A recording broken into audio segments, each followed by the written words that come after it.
All right, hello Nevada Realtors. Welcome to It's Not Soup Yet. I'm your host Chris Bishop, and I'm here with my two counterparts, Keith Lynam and Tom Blanchard. And it is a snowy day in Carson City. Thank God. Thank God. So I read this morning that it's the first time since 1989 that the governor has closed the Capitol building because of inclement weather. Inclement weather, is that nice? Yes, sure. Yeah, I said that right. Yeah. I own a thesaurus. You're not making up words yet, Chris. You're doing well. You're not making them up yet. So Keith, I'm probably sure you were there in 1989 when they closed it the first time, but does this put a strain on the session and cause the 120 days to be even more impacted than it already is?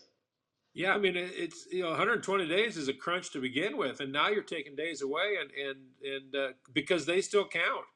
120 days is 120 days, and so you're talking what 3 or 4 days now, and the other side of the term limits is you've got people that have never shut down a legislature before, and that matters. You need the experience of people that know how to shut down those final days and get the budget in order, and you get the final pieces of all these legislation, and that's when bad things happen, when you have people scrambling back and forth. And so, long answer, it matters big time. Yeah.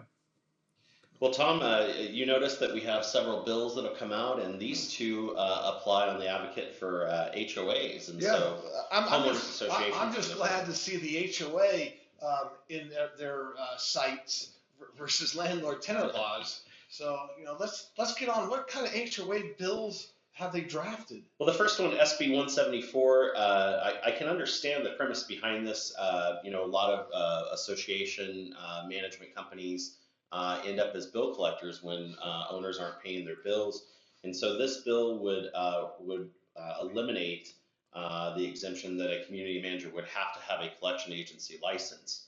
And so, Keith, tell us the take on LMT for this one. LMT is going to support this. I disagree, not with the LMT. I disagree with the rationale behind this. Our problems have never been that they've sent out a courtesy letter, of which, according to their own numbers, an overwhelming majority pay once they notice that they're late. My problem is that the collection companies are owned by the bigger HOA management companies, and that's where my problem is. LMT is going to monitor this, and actually, we're supporting this, correct, Tom? We're supporting this one? Yeah, we're supporting this one. Yeah. Let's if they're going to become a collection company, have a collection license.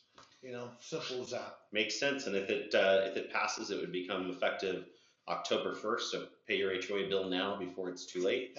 The second bill, SB 175, another HOA bill, would prohibit judicial foreclosure sales on HOA liens if you're a veteran, a senior, or have a disability. And so I know that when we, several years ago, maybe 10 now, it's been a while, there was a big issue with active duty military that would be deployed, and they would have set up their automatic payments for their association fee to go on bill pay, and they're of course deployed, and if the association raised the fee $25, we had several clients that were actually in default for the amount that they were short, and they didn't know about it. They weren't in a place where they could take care of it, and so I remember that we ran some legislation then to look out for that. So what do you guys think? No non-judicial foreclosure sales for veterans, seniors, and anyone with a disability. Well, it goes even further than that, right? I mean, if they go and they do something wrong, finally, CIC, the ombudsman, has a way to take away their license. Mm-hmm. And also,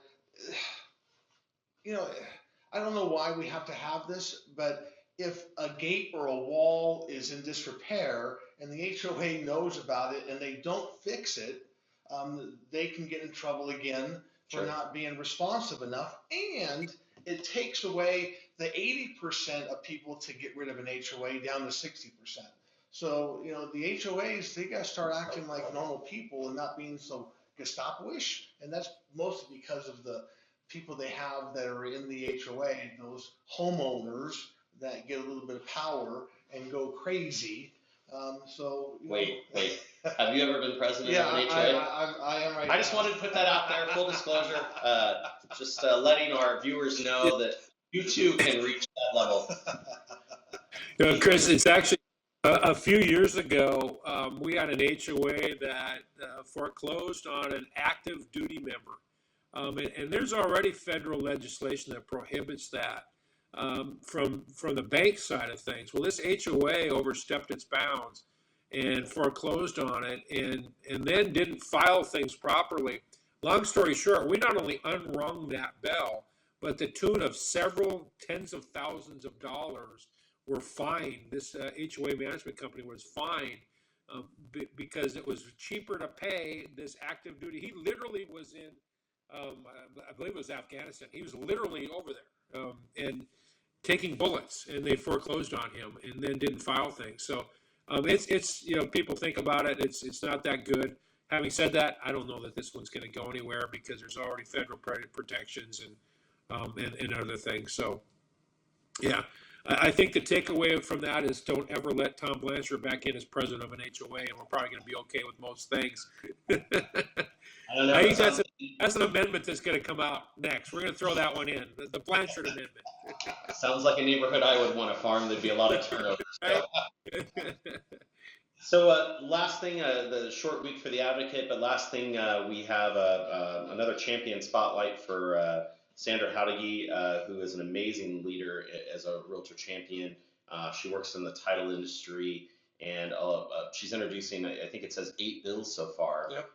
Varying different premises for those bills, but just a great individual, a great champion for our realtor party, and we're pleased to have her as part of our group. We went to the same college, Mount San Antonio. No kidding. Yeah. Wow. Well, there you go, folks. Another tidbit, Tom went to college.